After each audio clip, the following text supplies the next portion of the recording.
नूर, क्या बात है, ज्यादा थक गई हो बेटा? अस्सलाम वालेकुम पप्पू। वालेकुम सलाम। नहीं वो पता नहीं कैसे आंख लग गई।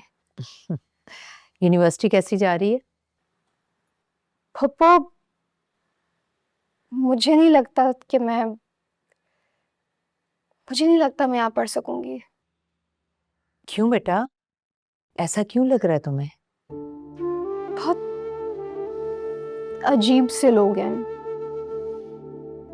अजीब सा माहौल है। मुझे नहीं लगता मैं यहाँ पे एडजस्ट कर पाऊंगी। माहौल तो लोगों से मिलकर बनता है। जब तुम उस माहौल का हिस्सा बनोगी तो खुद ही एडजस्ट कर जाओगी, और कोई बड़ी बात नहीं। तुम्हारा ताल्लुक तो पढ़ाई से है ना, तुम्हें तो पढ़ना है। और मुझे पूरी उम्मीद है कि तुम बहुत जल्द एक अच्छी स्टूडेंट के तौर पर खुद को मनवा लोगी।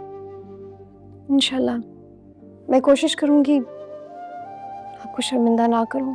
मुझे तुमसे यही उम्मीद है। अच्छा बताओ, वो सालार कहाँ है? सालार मुझे बाहर से ही छोड़कर चले गए थे। अच्छा चलो ठीक है, आ जाओ, मैं लंच पर तुम्हारा इंतजार कर रही थी। आ जाओ, शाबाश। जी शकीला, शकीला लंच क्या हुआ? कुछ नहीं पप्पू, वो बस सीढ़ियों पर पैर मुड़ गया था मेरा। ध्यान से चला करो बेटा। चलो आओ, शाबाश।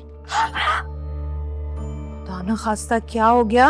अरे बेटा, कहीं फ्रैक्चर वगैरह तो नहीं हो गया? अरे नहीं पप्पू, ये देखिए फ्रैक्चर तो नहीं है, बस मामूली सी चोट है। क्या मामूली सी चोट? चला नहीं जा रहा? चलो डॉक्टर के पास। शकीला, अरे नहीं नहीं पप्पू जान, डॉक्टर के पास नहीं, खुद ही ठीक हो जाएगा, कुछ नहीं होता। ऐसे कैसे खुद ठीक हो जाएगा? कुछ लगाओ, डॉक्टर को दिखाओ। शकीला, शकीला, ज्यादा गर्म तो नहीं है? नहीं सही। आराम आराम से, टच मत कर। ये लो, क्रीम लगा के जी ये बैंडेज कर देना, और ज्यादा टाइट मत करना। जी। बेटा तुम ये मेडिसिन ले लेना, पेन कम होगा, ठीक है?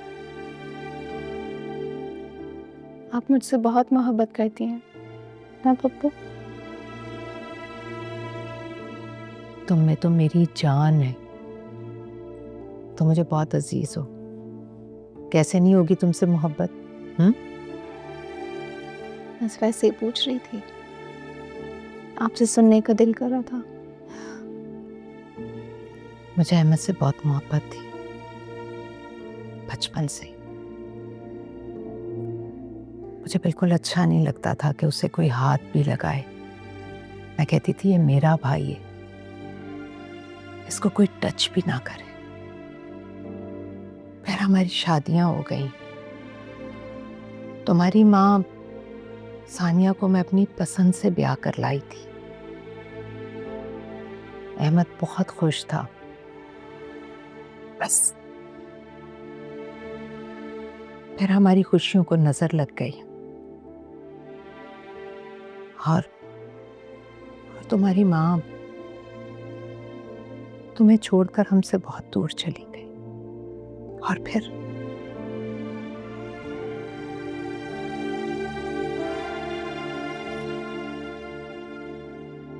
अहमद भी चला गया, और तुम्हारे अकेलेपन ने मेरे दिल में तुम्हारी इतनी मोहब्बत डाल दी, जितनी जितनी मोहब्बत मुझे अहमद से थी, उससे भी कहीं ज्यादा तुम मुझे अजीज हो गई हो, मेरी जान बन गई हो तुम। बहुत सोच समझ कर मैंने तुम्हें सालार की जिंदगी में शामिल किया। वो थोड़ा जिद्दी है, बिगड़ गया है, लेकिन मुझे पूरी उम्मीद है कि तुम्हारा साथ उसे मिलेगा ना, तो वो बिल्कुल ठीक हो जाएगा। क्योंकि तुम बहुत बहुत समझदार और साबिर हो।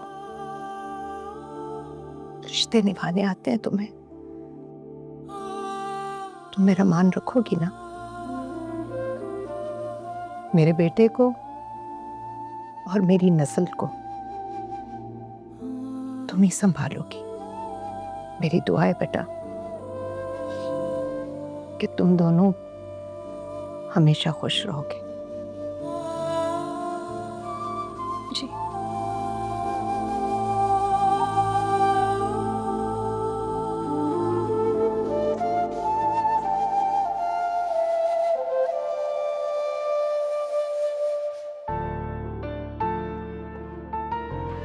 अरे तुम क्यों सीढ़ियां चढ़कर आ रही हो?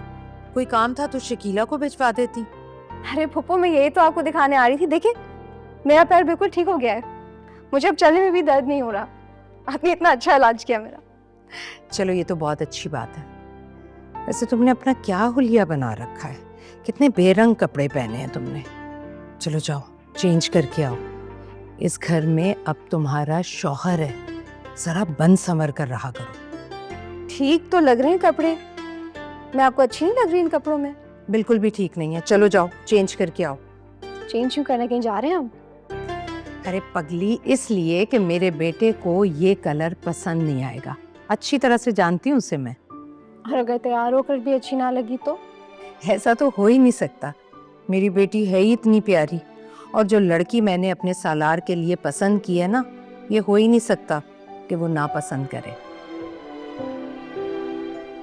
क्या सोचने लगी? पप्पू, पता नहीं क्यों मुझे ऐसा लगता है जैसे सालार और अरुष्मा की शादी हो जानी चाहिए थी। तुमसे सालार ने कुछ कहा है? अरे नहीं, उन्होंने तो कुछ भी नहीं कहा। तो रुश्मा का ख्याल क्यों आया तुम्हें? वो दरअसल उस दिन वो पार्टी में आई थी तो मुझे लगा कि वो एक दूसरे को पसंद करते हैं। अब कहीं सालार ने उससे भी शादी? जैसा तुम सोच रही हो ऐसा कभी नहीं होगा।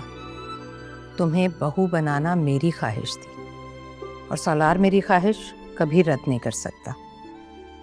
और मेरी एक बात कान खोल कर सुन लो। मर्द के शादी से पहले लाख अफेयर्स हों, लेकिन शादी के बाद वो सिर्फ बीवी का होकर रह जाता है। इसलिए जाओ जल्दी से तैयार हो जाओ, वो आने वाला है, तुम्हें देखकर खुश हो जाएगा। जाओ शाबाश।